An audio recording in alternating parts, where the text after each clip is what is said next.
एक तरफ हम हर साल अरबों डॉलर खर्च करके खाड़ी देशों से तेल खरीदते हैं, तो दूसरी तरफ हमारे अपने देश की जमीन भी ऐसे खजानों से खाली नहीं है। लेकिन दिक्कत यह है कि इन खजानों तक पहुंचने के लिए सही खोज, आधुनिक तकनीक और लंबे समय तक धैर्य चाहिए। डिब्रूगढ़ की यह खोज इस बात का सबूत है कि भारत के पास अब भी अपनी ऊर्जा जरूरतों का कुछ हिस्सा खुद पूरा करने की क्षमता है। अब जरा नमरूप बोरहाट 1 की कहानी समझते हैं।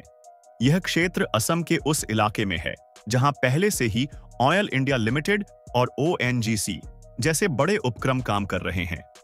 यह जमीन तेल और गैस की खोज के लिहाज से बेहद समृद्ध मानी जाती है।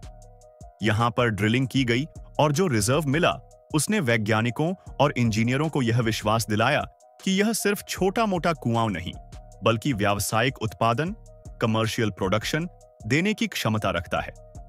हाइड्रोकार्बन यानी तेल और गैस हमारी रोजमर्रा की जिंदगी का आधार है।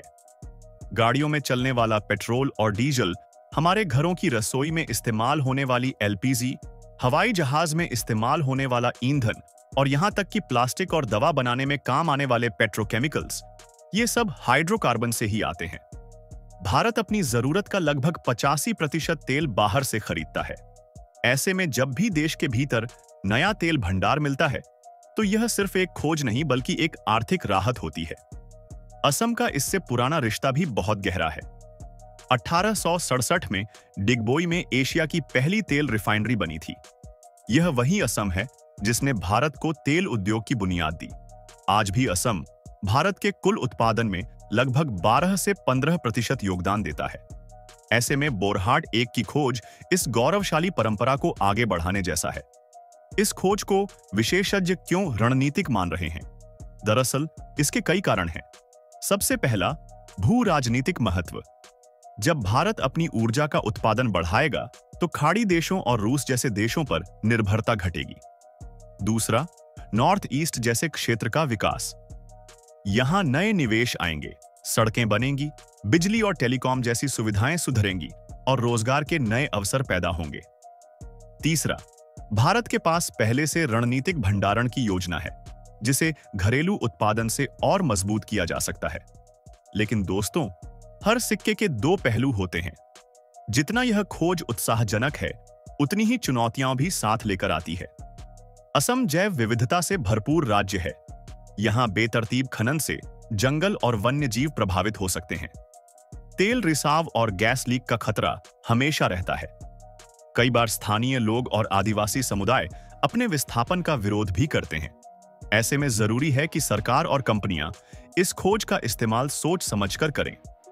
अब सवाल उठता है, क्या यह खोज भारत की ऊर्जा समस्या का पूरा हल है? जवाब है नहीं। भारत हर साल 25 करोड़ टन से ज्यादा तेल खपत करता है। एक कुआं पूरे देश की जरूरतें पूरी नहीं कर सकता, लेकिन यह खोज एक दिशा दिखाती है।